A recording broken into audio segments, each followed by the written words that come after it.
अस्सलाम वालेकुम guys, I hope you are doing fine. अब हम डिस्कस करेंगे प्रोजेक्शन डिफेंस मैकेनिज़्म जो कि सिग्मा फ्रॉयड ने इंट्रोड्यूस करवाया था।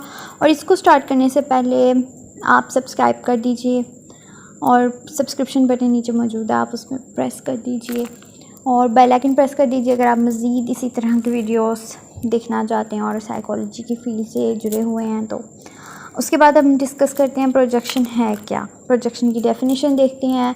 और मे भी आपको कार्ल जूंग का शैडो, कार्ल जूंग ने जो एक कॉन्सेप्ट दिया था शैडो, वो याद होगा और उसको आप रिकॉल कर लें कि उसने क्या कहा था कि जो सी हमारी सोशली अनएक्सेप्टेबल फीलिंग्स होती हैं उनको हम खुद भी एक्नॉलेज नहीं करने का करेज रखते, उनको हम कवर्डली दूसरों पे प्रोजेक्ट करते हैं कि दूसरा कोई ऐसा फील कर रहा है, दूसरा कोई ऐसा सोच रहा है या दूसरे ने ये चीज़ की है या मैंने तो कुछ नहीं किया।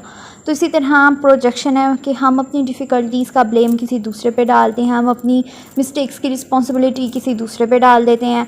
हमारी जो सी अनएक्सेप्टेबल फीलिंग्स या हमारी जो अनएक्सेप्टेबल थॉट्स होते हैं उनके हम सारा मलबा जो है वो किसी दूसरे पे डाल देते हैं और एक्सप्रेस करते हैं कि दूसरा कोई ऐसा सोच रहा था।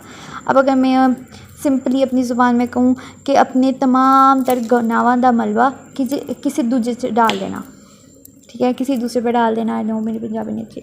अब हम आगे शुरू करते हैं प्रोजेक्शन। लाइक इसकी एग्जांपल एक ये हो सकती है कि एक सर्जन जो सा था, एग्जांपल नंबर 1 है, एक सर्जन जो सा था उसको ऑपरेशन करते हुए कुछ मिस्टेक्स हो गई, तो उसने वो उस मिस्टेक्स का मलबा, ये लोग बाद में ना नोट्स भी लिखते हैं और जो भी ऑपरेशन थिएटर में मौजूद होता है उसने सारे नोट्स भी लिखने होते हैं। तो जो भी वहाँ पे सारा मलबा जो सा वो अपने वार्ड बॉय पे या फिर अपनी नर्स पे डाल देता है कि जी वार्ड बॉय ने अच्छे से कोऑपरेट नहीं किया, नर्स ने सही से काम नहीं मेरे साथ कर सकी या ये वो, तो इस वजह से ये गलतियाँ हुई थी। उसके बाद एक बिज़नेस पर्सन है जो कि काफ़ी पंक्चुअलिटी को वैल्यू करता है, काफ़ी ज़्यादा वैल्यू करता है, और अगर वो फिर भी कहीं पे जाने से लेट हो जाए तो वो कहते हैं sorry, I am sorry for being late because my assistant didn't forget to remind me of the time, कि मेरा असिस्टेंट भूल गया था, मैं नहीं भूला, बेशक भूला वो खुद हो जाना, लेकिन उसने कहा ना मेरा असिस्टेंट भूल गया था मुझे रिमाइंड करवाना कि इस टाइम पे ये मीटिंग है या इस टाइम पे यहाँ पे पहुँचना है। मैं तो मेरे जब से मुझे पता चला मैं तो उसके बाद आया हूँ। उसके बाद फिर आ जाता है कि प्रोजेक्शन एक और चीज़ आ जाती है। लाइक 2 क्लीग्स हैं, एक का नाम मार्गरेट है जो कि है रेड ड्रेसिंग में, रेड एंड ब्लैक ड्रेसिंग में, और दूसरी का नाम सूजी है जो कि ऑरेंज एंड रेड ड्रेसिंग में है।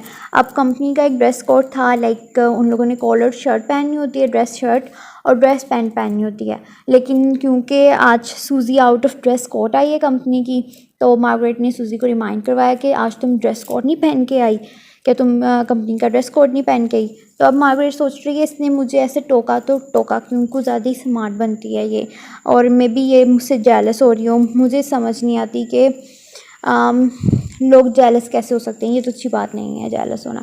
अब वहाँ पे लास्ट पिक्चर में हम देख रहे हैं कि वो लाइक यही सोच रही है कि मार्गरेट मुझे लाइक नहीं करती, हालांकि वो मार्गरेट को लाइक नहीं करती। हालांकि मार्क ने तो उसको एक फ्रेंडली रिमाइंडर दिया कि एक ड्रेस कोड है बहन, तुमने वो क्यों नहीं पहना, अगर नहीं पहना कोई एक्सक्यूज़ होगा, चलो मार्गरेट को भी कहानी सुनने को मिल जाती। लेकिन नहीं, सूजी ने उसका गलत मतलब निकाला, नेगेटिव लिया कि वो जेलस है इसलिए उसने मुझे टोका ताकि बाकी सभी नोटिस करें।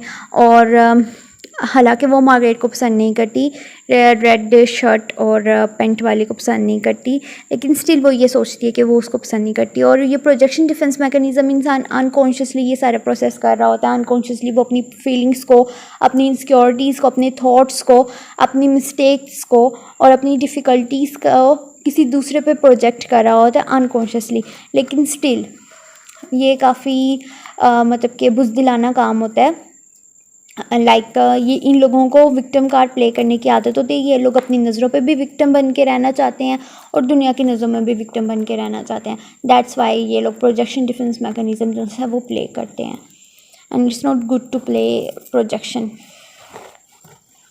अब हम आगे दूसरे डिफेंस मैकेनिज़्म की बात करते हैं, लेकिन उससे पहले जैसे कि हमारा रूल है कि हम लोगों ने डिस्कस करना होता है कि अगर आपकी लाइफ में कभी प्रोजेक्शन के डिफेंस मैकेनिज़्म आपने खुद पे एक्सपीरियंस किया हो या आपके साथ कोई लाइफ एक्सपीरियंस ऐसा रहा हो जिसमें प्रोजेक्शन का कोई काम धंधा हो, तो आप वो हमसे ज़रूर शेयर करिएगा कमेंट में।